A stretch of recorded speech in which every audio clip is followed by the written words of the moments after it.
महात्मा बुद्ध हमेशा अलग अलग गांव जाकर वहां के लोगों को जीवन का सच्चा ज्ञान बांटते थे।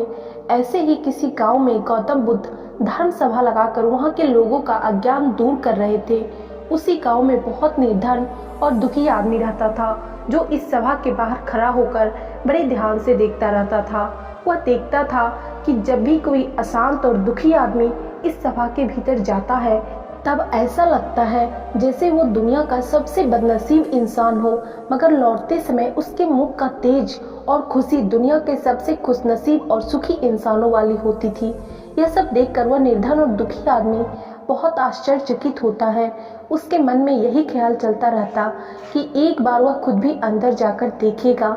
जब कई दिनों तक ऐसा होता रहा तो उससे अब रहा नहीं गया और वह सभा के भीतर जा पहुंचा, इस सोच के साथ कि अपनी दुख और निर्धनता का निवारण करके सुखी हो पाएगा। सभा में जाकर उसने देखा कि गांव के कई सारे लोग अपनी समस्याएं लेकर बारी बारी से महात्मा बुद्ध के पास जा रहे थे और अपनी समस्याएं उन्हें बता रहे थे।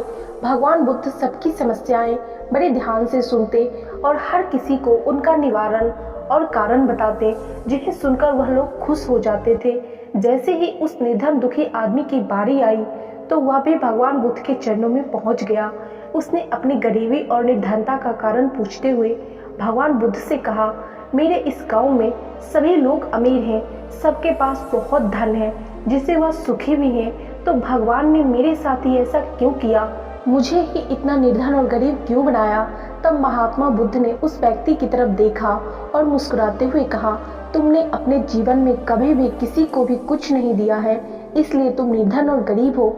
यह सुनकर उस गरीब को और भी ज्यादा आश्चर्य हुआ और उसने कहा, महात्मन, आप ये क्या कह रहे हैं? भला मैं किसी को क्या दे सकता हूँ? मेरा खुद का गुजारा मांग मांग के चलता है। उस व्यक्ति की ऐसी बात और विचार सुनकर महात्मा बुद्ध ने उनसे कहा, तुम सिर्फ निर्धन ही नहीं बल्कि बड़े अज्ञानी भी हो। भगवान ने तुम्हें क्या कुछ नहीं दिया? मुस्कान दी है जिसे तुम दूसरों के जीवन में आशा की किरणें जगा सकते हो। बानी दी है जिसे तुम मीठे बोलकर लोगों का दुख दर्द और खुशियां बांट सकते हो। दो मजबूत हाथ दिए हैं जिसे तुम लोगों की सहायता कर सकते हो। अब तुम ही बताओ, जब तुम्हारे पास इतना कुछ है तो तुम निर्धन कैसे हुए? गरीब और निर्धनता यह तो तुम्हारे मन का सिर्फ एक भ्रम है। इसे तुम जितनी जल्दी दूर करोगे उतनी ही जल्दी सुखी और संतुष्ट हो सकोगे। वह व्यक्ति अब गौतम बुद्ध से ज्ञान प्राप्त करके अपनी दुख और दरिद्रता का कारण समझ चुका था। अब उसकी सोच बदल चुकी थी तो उसके चेहरे पर भी वही चमक और सुख दिखने लगा जो वह सभा से बाहर जाते लोगों के चेहरे पर देखा करता था। दोस्तों, महात्मा बुद्ध की इस कहानी की पहली सीख ये है कि हमें कभी खुद को ये नहीं समझना चाहिए कि भगवान ने हमें गरीब क्यों बनाया, क्योंकि हम अपने शरीर की जितनी एनर्जी इस बात को सोचने में वेस्ट कर रहे हैं कि हम गरीब हैं, हमारा क्या होगा, हमारा कुछ नहीं हो सकता, उतनी एनर्जी यदि हम उस गरीबी को दूर करने में लगाएंगे तो शायद हमारी ही नहीं, हमारे कितने पुश्तों की गरीबी दूर हो सकती है। तो इसलिए कभी भी खुद को बेकार ना समझे और अपने स्थिति का, अपने परिस्थिति का रोना ना रोएं और जैसा भी परिस्थिति आपके पास है अपने मेहनत और काबिलियत के दम पे उसे बदलने की बिल्कुल कोशिश करें, क्योंकि ये गरीबी और अमीरी कुछ नहीं है, ये सब सिर्फ एक मन का वहम है। क्योंकि अगर एक गरीब इंसान भी सच्चे मन से मेहनत करे तो उसके पास भी हर वो चीज़ हो सकता है जो उसे सुखी दे सकता है।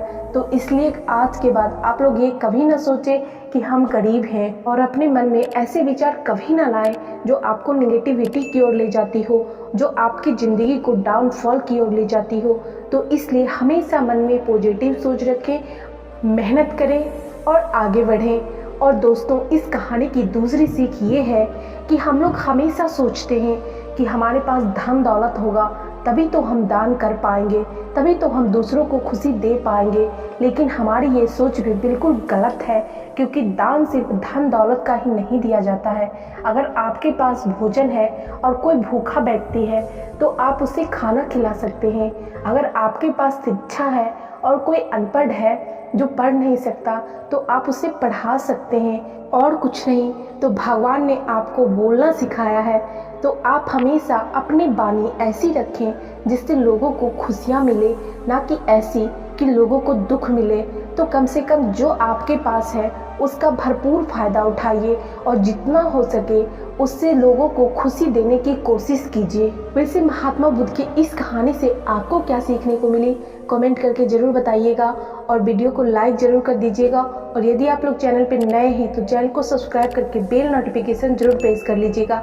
आज के वीडियो में इतना ही, मिलते हैं नेक्स्ट वीडियो में, तब तक के लिए धन्यवाद।